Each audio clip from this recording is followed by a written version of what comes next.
अतीक हत्याकांड के बाद हाईकोर्ट का बड़ा आदेश। अब और सख्त होगी माफिया मुख्तार की सुरक्षा। मीडिया भी नहीं ले पाएगा मुख्तार अंसारी का इंटरव्यू। क्या पाबंदी है? क्या पाबंदी है? क्या पाबंदी है? मुख्तार मामले में योगी सरकार से क्या बोली हाईकोर्ट। मुख्यमंत्री योगी आदित्यनाथ के उत्तर प्रदेश में गुंडे बदमाशों और माफियाओं के खिलाफ ताबड़तोड़ कार्रवाई हो रही है। कोई कितना भी बड़ा माफिया क्यों ना हो, योगी राज में उसे भी मजबूरन गले में तख्ती डालकर थानों में सरेंडर करना पड़ रहा है। और जो सरेंडर नहीं कर रहा है उसका अंजाम क्या होता है, असद और अनिल दुजाना के एनकाउंटर से समझ लीजिए। दोनों ही कुख्यात बदमाशों को एसटीएफ ने ठोककर सीधे ऊपर पहुंचा दिया। जिस तरह से योगी राज में गुंडे बदमाशों के खिलाफ कार्रवाई चल रही है, यूपी की जनता उसकी खूब तारीफ कर रही है। लेकिन इसी दौरान दो हत्याएं ऐसी हुई जिसने योगी सरकार को ही सवालों के कटघरे में खड़ा कर दिया। यहाँ तक कि इसी हत्या का फायदा अब एक और माफिया मुख्तार अंसारी को मिल रहा है, जिसके लिए इलाहाबाद हाईकोर्ट ने भी बड़ा आदेश दिया है।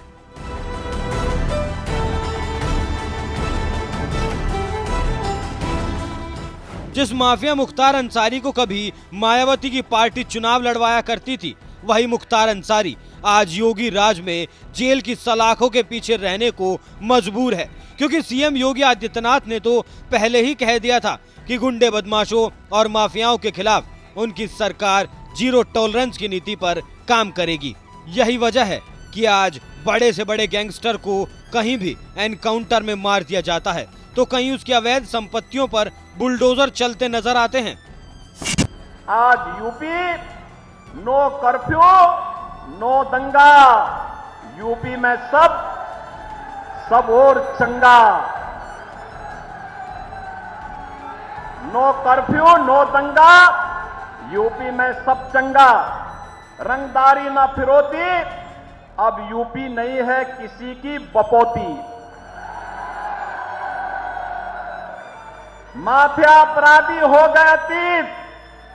सुरक्षा खुशहाली रोजगार का अब बना है प्रतीक। और इसलिए भाइयों बहनों, अब उत्तर प्रदेश कर्फ्यू नहीं, कावड़ यात्रा की तैयारी के लिए उत्साह के साथ आगे बढ़ता है।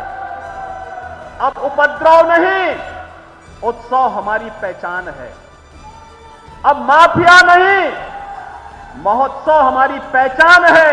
और उस पहचान को और मजबूती के साथ जमीनी धरातल तक पहुंचाने के लिए आज भाइयों बहनों, आप सहारनपुर से मैं आया हूं। प्रचार की शुरुआत ही सहारनपुर से कर रहा हूं। इस बात में कोई शक नहीं कि योगी राज में गुंडे बदमाशों और माफियाओं का जीना हराम हो गया है। और वहीं एक सच ये भी है कि जिला प्रयागराज में जिस तरह से माफिया अतीक अहमद और उसके भाई अशरफ को पुलिस कस्टडी के दौरान 3 लड़कों ने गोली मारकर मौत के घाट उतारा है, उसने योगी सरकार को ही कटघरे में खड़ा कर दिया। क्योंकि जिस वक्त अतीक और अशरफ को मारा गया वो पुलिस की कस्टडी में थे। इसलिए विपक्ष ने जहां योगी सरकार पर सवालों की बौछार कर डाली, तो वहीं अब इस हत्याकांड के बाद इलाहाबाद हाईकोर्ट ने माफिया मुख्तार अंसारी की सुरक्षा को लेकर एक बड़ा आदेश जारी कर दिया है।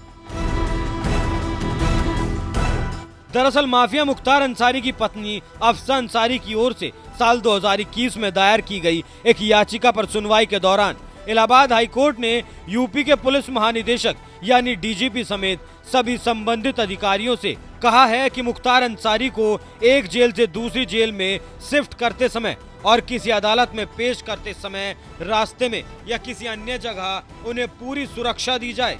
इतना ही नहीं, हाईकोर्ट ने यह भी कहा यह आदेश यूपी में हुई हालिया घटना को देखते हुए पारित किया जा रहा है, जिसमें मीडिया कर्मियों की आड़ में कुछ अपराधियों ने 2 विचाराधीन कैदियों की हत्या कर दी थी। ये कैदी पुलिस कर्मियों की हिरासत में थे।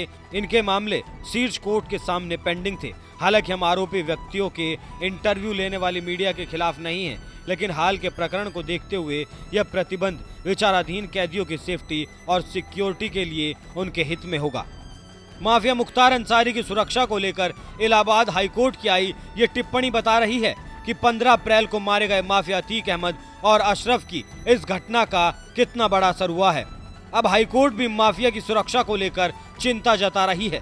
आपको बता दें कि अतीक और अशरफ पर उस वक्त हमला हुआ था जब पुलिस दोनों को मेडिकल करवाने के लिए अस्पताल लेकर जा रही थी। इसी दौरान तीनों हमलावर मीडिया कर्मी बनकर आए थे। जब दूसरे पत्रकार अतीक अशरफ का इंटरव्यू करने जा रहे थे कि तभी तीनों हमलावरों ने अतीक और अशरफ पर गोलियां बरसाकर उन्हें मौत के घाट उतार दिया था। यही वजह है कि इलाहाबाद हाई कोर्ट ने माफिया मुख्तार अंसारी की सुरक्षा सख्त करने का आदेश दिया है। बहरहाल इस पूरे मामले पर आपका क्या कुछ कहना है, हमें अपनी राय कमेंट कर जरूर बताएं।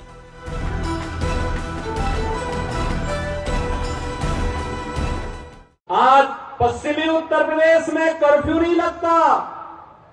आज कावड़ यात्रा निकलती है, कावड़ यात्रा याद है ना।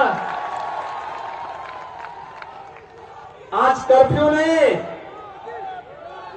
आज दंगा नहीं, आज गुंडा टैक्स नहीं। गुंडा टैक्स वसूली करने वालों की सबकी गर्मी शांत हो गई ना। मैंने कहा था ना विधानसभा चुनाव में, मैंने कहा था देखो निश्चिंत होकर के काम करिए। और मैं तो आभारी हूं पश्चिमी उत्तर प्रदेश की माताओं और बहनों का, जिनका सर्वाधिक आशीर्वाद मिला था। उन्होंने कहा न जाति, न मत, न मजहब, केवल और केवल कमल का फूल देख करके हम लोग भारतीय जनता पार्टी को वोट देंगे। क्योंकि माता और बहनों को, हर एक को अपनी बेटी सुरक्षित होनी चाहिए और सुरक्षा की गारंटी चाहिए। ये डबल इंजन की सरकार ने दिया था और तब भी मैंने कहा था माता और बहनों का आशीर्वाद है तो कमल चुनाव चिन्ह को और भारतीय जनता पार्टी को सत्ता में आने से कोई रोक नहीं सकता है। और उसी ताकत का एहसास कराते हुए मैंने कहा था तब कि जो लोग गर्मी दिखा रहे हैं ना, 10 मार्च आने दीजिए। 10 मार्च 2022, मैंने कहा 10 मार्च को जब बैलेट ईवीएम खोलेंगे ना तो उसमें केवल कमल ही कमल नजर आएगा।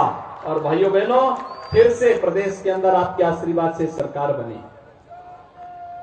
जो गर्मी दिखा रहे थे उस समय, गर्मी सबकी शांत हो गई होगी। वैसे भी मौसम बहुत सुहावना हो गया, कल तक बहुत गर्मी थी।